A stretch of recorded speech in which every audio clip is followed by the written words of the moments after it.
A lot of times in drafts, we see the really exciting prospect. We see that early draft pick tight end or quarterback, fall in love with the potential of what could be versus the reality, and those early round draft picks blow up. Consider me your fantasy football insurance agent. If anything goes wrong with your early round quarterback, your early round tight end, let's double up and stash some of these late round positional players in order to save our season from completely unraveling. And I think you know at this point what time it is.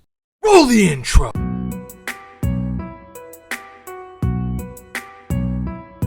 Something that I'm a big believer in when it comes to drafting a quarterback or tight end is noticing that the positional trend year over year, players don't normally carry over that QB1 or tight end 1 stature unless you're one of the elite guys in the NFL. Let's look at quarterback, because this was a interesting year where 6 out of the top 12 quarterbacks carried over, which is actually a pretty high rate compared to years prior. On this channel, we've done a lot of this QB research. I'll make sure I put a video somewhere up on the screen so that you guys can go back and check some of the years prior and those stats, who's carried over year. And the quarterbacks that carried their top 12 or elite stature from 2023 to 2024 were Patrick Mahomes, which, yeah, he just makes the list, but it still counts. Still an elite quarterback, one of the best in the league. Josh Allen, Lamar Jackson, Jalen Hurts. We're all good on those guys. They're the unanimous top 3 drafted every single year. Then we have Jared Goff, who the last 2 seasons has been in an elite situation for fantasy in terms of offense. The Lions put up a lot of yards, a lot of points. That leads to a lot of fantasy opportunities for us. Maybe not so much running the football as much, but the last 2 years, Baker Mayfield has been elite throwing the football in fantasy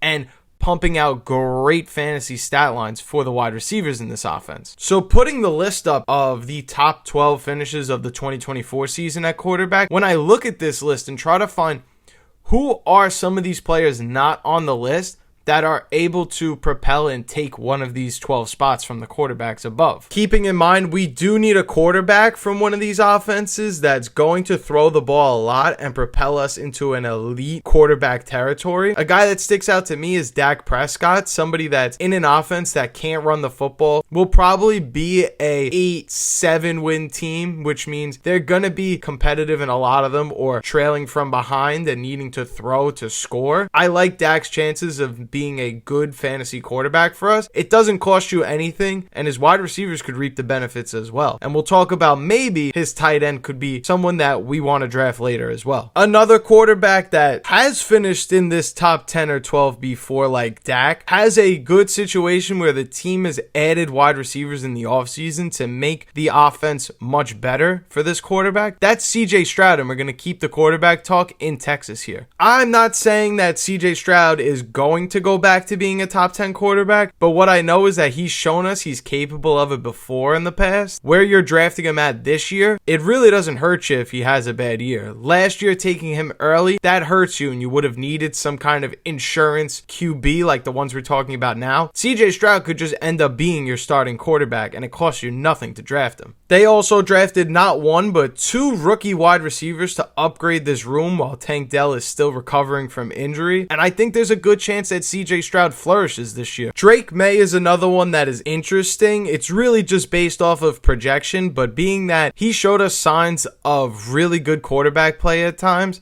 maybe sometimes it was okay at best. In year 2, we could project a full 17 games of Drake Maye. Could somehow be a sneaky QB finish, or at the very worst, save you if your early quarterback draft pick gets injured. We know Sam Darnold is probably not going to repeat a top 12 season, right? There are some names on this list that could easily fall out of the top 12, and that gives us an opportunity to draft a Dak, draft somebody like a CJ Stroud, or even a Drake Maye, and see if maybe those guys can creep into or sneak back into a status that they either were already in, or for Drake Maye's case, a status that we believe he's going to reach at some point in his career. Now let's talk the tight end position. I am a big fan of drafting some of these late round tight ends. I've been pretty successful in the years past in terms of calling out some of these later round guys that I think are good. However, I will say that I've been wrong plenty of times as well. I was an Albert Okwuegbunam fan back in his day. But let's talk about positional repeats at the tight end position. Who are the guys that repeat repeat that top 10, top 12 status. Last year, only 4 tight ends carried over year, and I feel part of that is in fact due to Brock Bowers just taking over the tight end position as a rookie in his first year.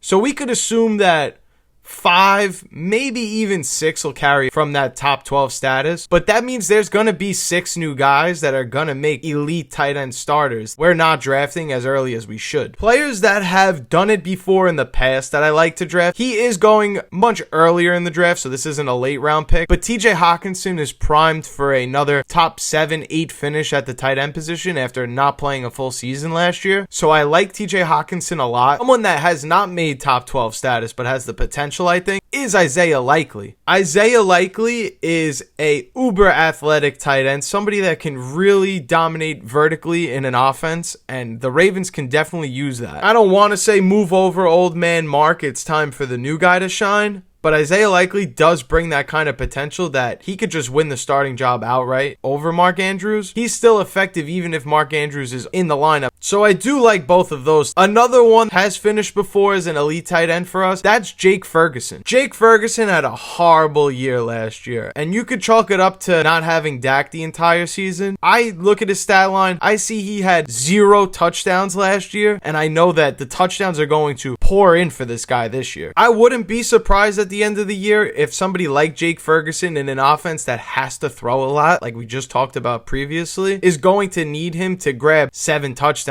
for them, and we're gonna get a great season out of Jake Ferguson. But if Outlier Militia could keep a secret between us, my favorite sleeper tight end to draft this year, it sounds crazy. I'm going to sell you on it though, don't worry. Chiggy Okonkwo of the Tennessee Titans. What do we know about rookie quarterbacks? Their favorite target, their most trusted target, is a veteran tight end. No, it doesn't feel like it, but Chiggy Okonkwo, going into his 4th year in the NFL, is going to start to learn and progress as a tight end. This is a tough position to learn. Not everybody grows immediately, and with his 4th season coming up now, we should start to see a breakout soon. He's a very athletic, vertical threat tight end, and now he gets the best quarterback play of his career in Cam Ward. So this could be an interesting pairing. At the cost it takes to draft him, you could easily drop him if it doesn't work. He's going basically where you would take a defense or a kicker. So those are going to be my insurance policies at the quarterback and tight end spot. If you're going to go ahead and take an early round player, be prepared for the reality of it not working out. I know me over here, I took Travis Kelce last year and I didn't take anybody else. That really hurt all season long, and that really limited what I could do as in terms of putting out a lineup weekly. It was either Travis Kelce's going to explode or I'm going to lose because he didn't get me enough points. I really wish I listened to my own advice and took somebody like Jonnu Smith, because that could have potentially saved my season. But that's going to wrap it up for this video. Thank you guys so much for watching. If you're new here, you like fantasy football content, make sure you hit that subscribe button down below. I'm not stopping videos anytime soon. It's only getting closer and closer to draft season, so that means I have to make even more and more videos. So you're gonna have to smash that subscribe button for me, smash that like button so I know to keep churning these videos out, and that's all I got for you guys. My name is Turtle, this is Outlier Fantasy, and I will see you